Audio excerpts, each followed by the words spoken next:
Once again, welcome to the paper of numerical methods in the subject of information technology under APG Pathshala. We have been discussing Newton codes integration formulas, and so far we have derived general form of Newton codes formulas, and as a particular case of it, trapezoidal rule, Simpson's 1/3 rule, Simpson's 3/8 rule and Boole's formula. Now today let us take some examples, and before we use and learn from these illustrations, let us do the error analysis first. Already error analysis of trapezoidal rule we have done. Let us do the error analysis of today trapezoidal rule and Simpson's 3/8 rule.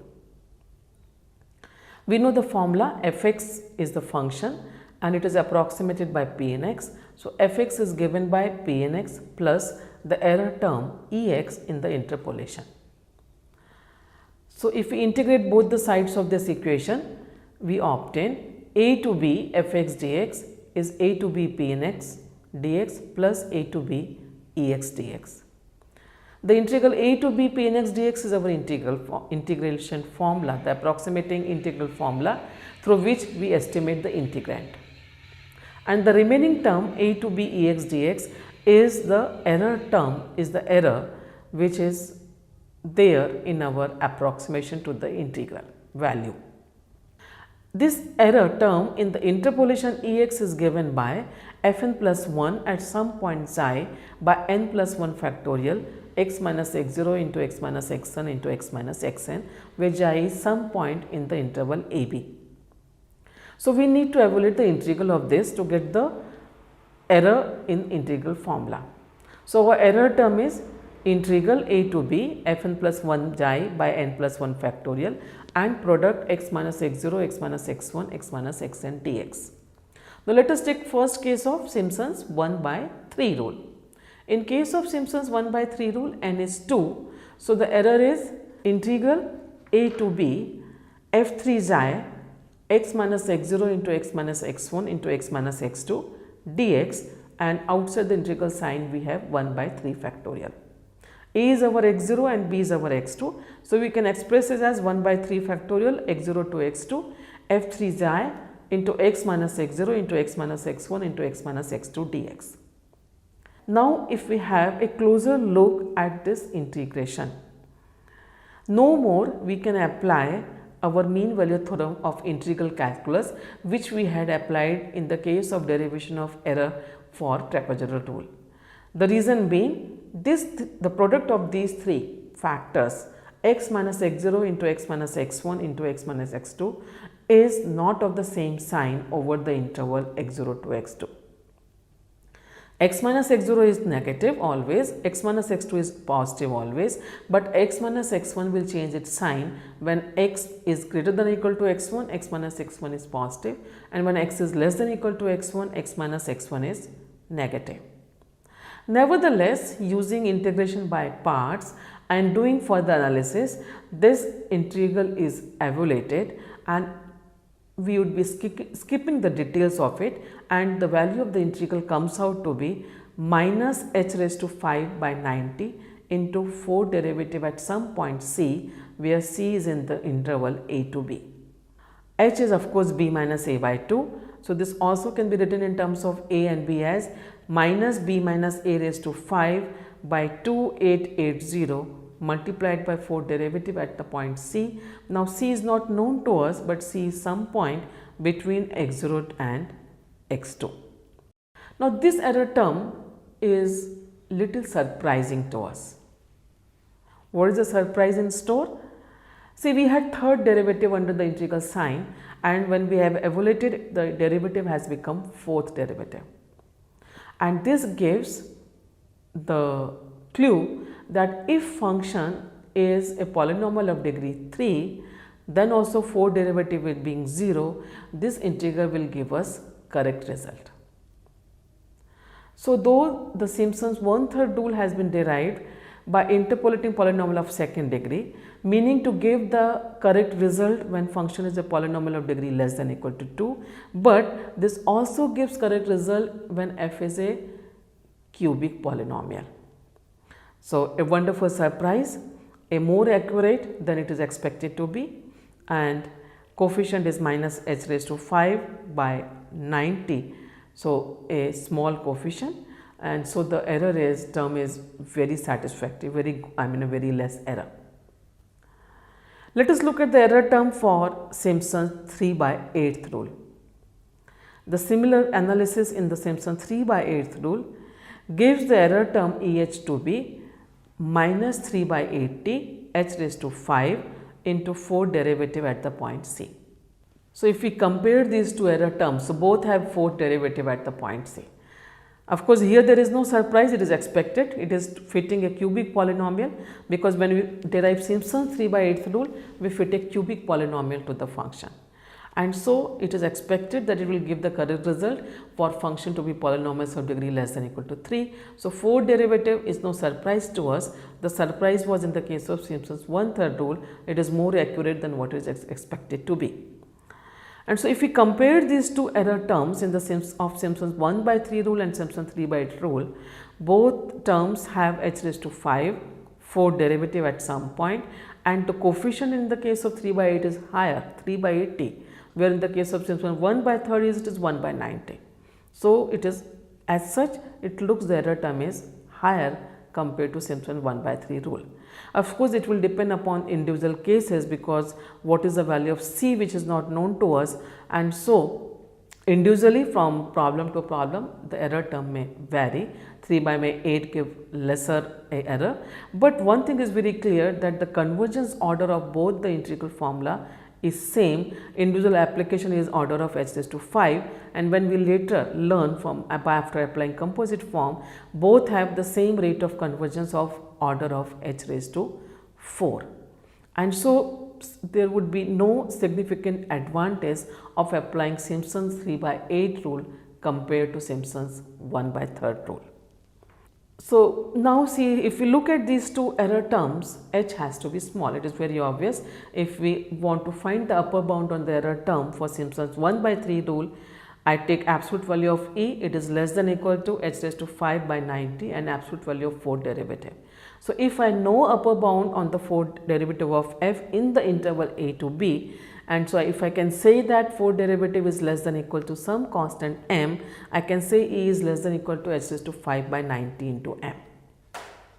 And so that makes it clear, the smaller the h, smaller would be the error. So, it is advisable to take h less than 1 definitely, because then only h raised to 5 will be small. And so, the way we apply the technique which we applied in the case of trapezoidal rule, same technique has to be applied here. Divide the interval into even number of sub intervals and apply the Simpson's 1/3 rule to again the panel of 2 sub intervals at a time, and add all the results to get better accuracy, because h will become small, and this form is known as the composite form. So, let us just derive the composite form of Simpson's 1/3 rule. So, divide the interval into, let us say 2n, I am writing capital N, 2n sub intervals. So, we are applying the Simpson's 1/3 rule n times, capital N times. So, the points abscissas are x0, x1, x2, x3, x4 up to x2n, and we will apply the integral from over the interval x0 to x2, then x2 to x4, x4 to x6, and finally x2n minus 2 to x2n. So, integral a to b fx dx becomes x0 to x2 fx dx plus x2 to x4 fx dx, and so on up to x2n minus 2 to x2n fx dx, and where h is our b minus a by 2n. And so, we to each of these terms, the integrals, we apply Simpson's 1/3 rule, and that becomes h by 3 will be common, and in the bracket fx0 plus all the midpoints x1, x3, the odd suffixes will have the coefficient 4, we combine them all together.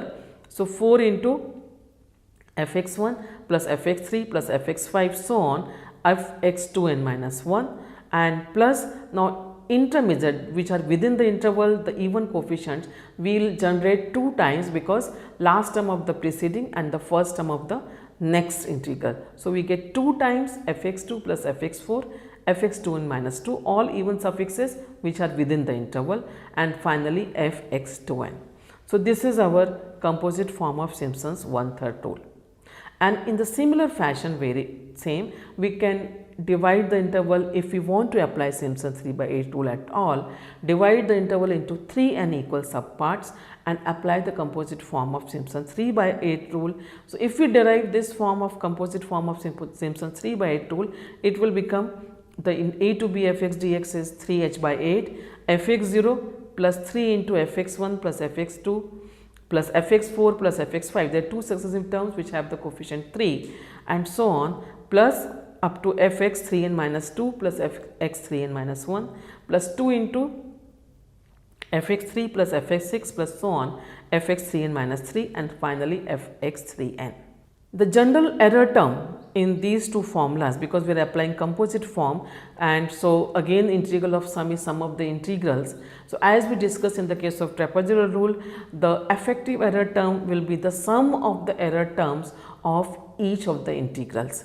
So the sum will be minus h raised to 5 by 90 will be common, and we get inside the bracket f4 xi 1 plus f4 xi 2 plus f4 xi n, sigma I equal to 1 to n, where each xi I will be in the sub intervals, like xi 1 will be between x0 to x2, xi 2 will be between x2 to x4 and so on. So if f4 is continuous on the interval ab, then again we can apply the intermediate value theorem, and we can say that there is some point c which attains the average of these values, and this point c will be within the interval ab.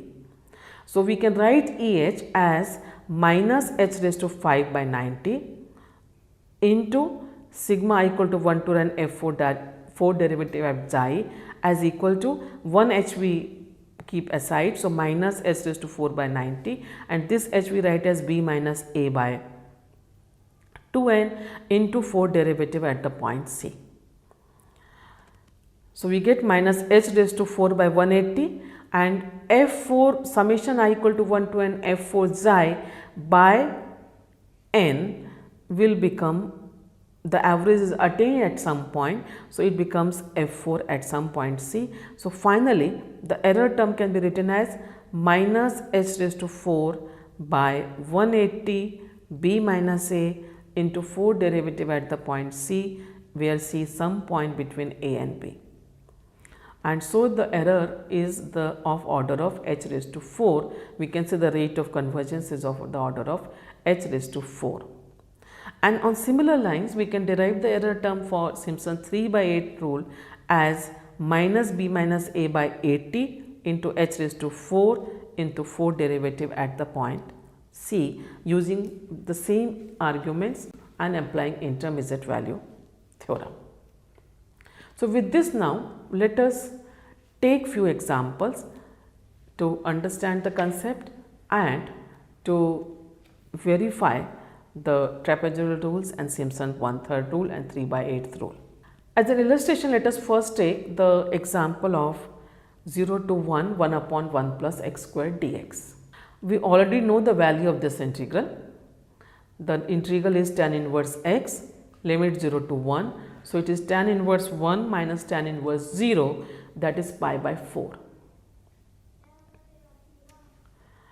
Suppose we want to use this integral and we will calculate the integral value, and we want to approximate the value of pi by it.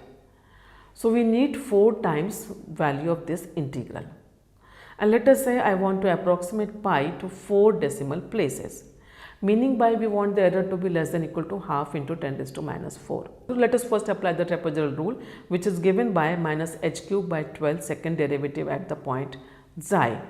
So our error should be less than equal to half into 10 raised to minus 4, and this we can use to determine how many subdivisions are necessary. And here we can show that second derivative on the interval 0 to 1 is bounded by 2. So error is less than equal to b minus a by 12 h square into second derivative at xi. B minus a here is 1, so 1 by 12. H is 1 by n here, where n is the number of divisions. So 1 by 12, 1 by n square, second derivative is bounded by 2. So error is less than equal to 1 by 6 n square. And this I want to be less than equal to 1 by 8 into 10 raised to minus 4. Error in pi we want to be less than equal to half into 10 raised to minus 4. So in the integral we want the error to be less than equal to 1 by 4, because this integral is gives the value of pi by 4. So error in the integral should be less than equal to 1 by 8 into 10 raised to minus 4, because when we multiply by 4 to get the value of pi, the error will become less than equal to half into 10 raised to minus 4, and that gives n square should be greater than equal to 4 by 3 into 10 raised to 4, because h square is less than equal to 3 by 4 into 10 raised to minus 4, h is 1 by n, and that gives n should be greater than 10 square into 1.1547. So n should be 115.47, so approximately 116. So number of subdivisions to calculate pi approximately to 4 decimal places by trapezoidal rules is 116. Now let us do the same error analysis for Simpson's 1/3 rule. Error in Simpson's 1/3 rule is minus s to the 5 by 94 derivative at c, that is minus b minus a into h raised to 4 by 180 into 4 derivative at c for composite Simpson's 1/3 rule. Here again it can be shown after differentiating many times that maximum of 4 derivative on the interval 0 to 1 is 24, and so error is less than equal to s raised to 4 into 24 by 180. This should be less than 1 by 8 into 10 raised to minus 4. So h raised to 4 should be less than 180 divided by 24, 8 and whole multiplied by 10 raised to minus 4. Now here h is 1 by n, so h substituting 1 by n for h, 1 by n raised to 4 should be less than, simplifying also, 45 by 48 into 10 raised to minus 4. So n raised to 4 should be greater than 48 by 45 into 10 raised to 4, and that is n equal to, we want even number of subdivisions. So taking fourth root and approximating to nearest even higher integer, we get n is greater than equal to 12. So that is only 12 subdivisions are necessary to get the desired accuracy in the case of Simpson's 1/3 rule. The point of taking this example was it to just to illustrate you the advantage of Simpson's 1/3 rule over the trapezoidal rule. Using composite rule, but in case of Simpson's 1/3, 12 subdivisions are necessary, whereas in the case of trapezoidal 116 subdivisions are needed. Simpson's 3/8 will give no extra advantage. It is the same order of the error term except the coefficient, so there won't be any much advantage in the case of Simpson's 3/8 rule. And with 12 subdivisions, the answer obtained is 0.785398 for the integral, and which is 785395, which is the as expected from the error term. Let us take another example, and that is, let us take the recap of what we did in the previous module of parachute jumping. So we wanted to calculate the distance traveled by the parachutist. Our distance was the integral 0 to t vt dt, where vt, the velocity function at the time t, is given by gm by c in the bracket 1 minus e raised to minus c by mt. G is the gravitational constant 9.8 meter second square, m is the mass of parachutist. Let us take the example 68.1 kg, c is the drag coefficient to 12.5 kg per second. In trapezoidal rule, already we have seen the table, we had to go up to 10,240 divisions and to get the answer correct up to 5 decimal places. But if you look at the table here, in the case of Simpson's 1/3 rule, we only have to go up to 128 subdivisions to get the desired accuracy. In fact, we get the answer into 64 subdivisions. N is 16, we get 289.434912 and so on. N equal to 64, where h becomes 0.156250, we get the integral value as 289.435146 and becomes, which remains same when our number of divisions are doubled to make it 128. So it's showing, these two examples are showing us that the Simpson's 1/3 rule has a great advantage over trapezoidal rule. So whenever we are required to compute an integral correct to desired accuracy, The composite form can be used to make h smaller, and if we know the upper bound on the fourth derivative, we can directly calculate the number of divisions needed. But if we do not know the number of we cannot compute, or it is very complex to get the upper bound on the fourth derivative of the function, then we can use the iterative technique, that is begin with an even number of subintervals, say 2 or 4 or 8 or 16, and go on doubling it in each next iteration, and h will become half of the previous case, and calculate the integral, and stop when the two successive consecutive integral values become constant to desired number of decimal places. As an illustration of this, let us take the example of 0 to pi sin x dx. Of course, this integral is known to us. We are not trying any the integral whose value is not known to us. For illustration purpose, integral of sin x is minus cos x, limits are 0 to pi, and so the value of the integral is cos 0 minus cos pi, that is 1 minus minus 1, the value gives 2. Now, let us apply the trapezoidal rule as well as Simpson's 1/3 rule to this integral. If we apply trapezoidal rule with 1 subdivision, 2 subdivisions, 4 subdivisions, we go on doubling the number of divisions, and we see that you can see from the table, when n is 1, that is your h is pi, value is 1.5707963, and as we go on doubling, when we reach of divisions, number of divisions as 128, that is our h becomes pi by 128, the length of each subdivision. The value of integral obtained is 1.9998996.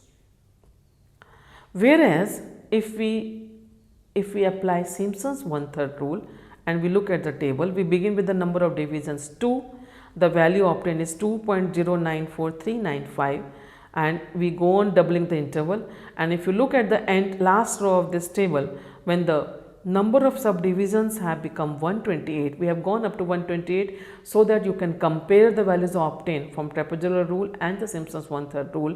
The value of the integral is 2.00000000403, so it is correct up to 8 decimal places, where in the case of trapezoidal it can be said to be correct only up to 3 decimal places, or it is only 1.999 it is giving us, where this is giving us 2.00000000403. So, our Simpson's 1/3 rule is very powerful in terms of trapezoidal rule, a very good order of convergence, order of h is to 4, and this can be verified by taking many examples.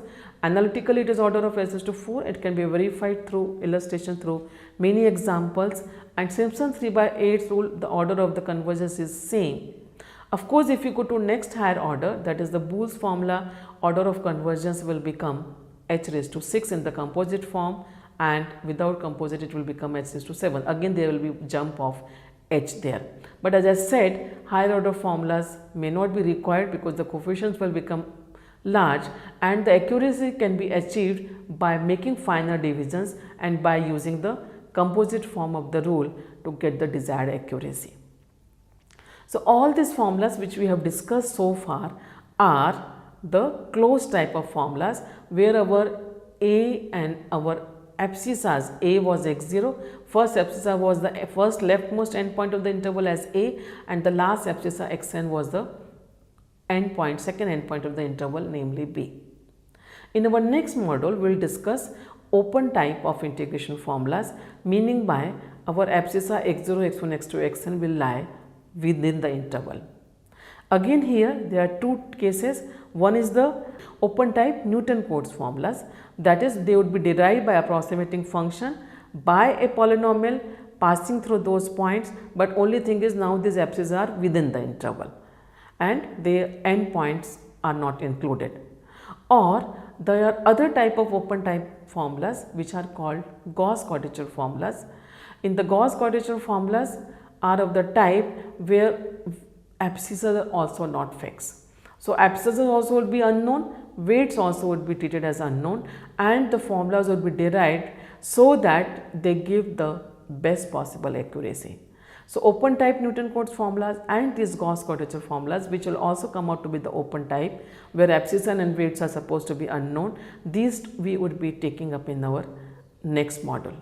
These open type formulas, see, they, because you are approximating function by again polynomial, the accuracy order would be very similar to the closed type formulas, but they are beneficial in the case if the function is not well defined at the end point, like sin x by x, and if you want to integrate from 0 to 1.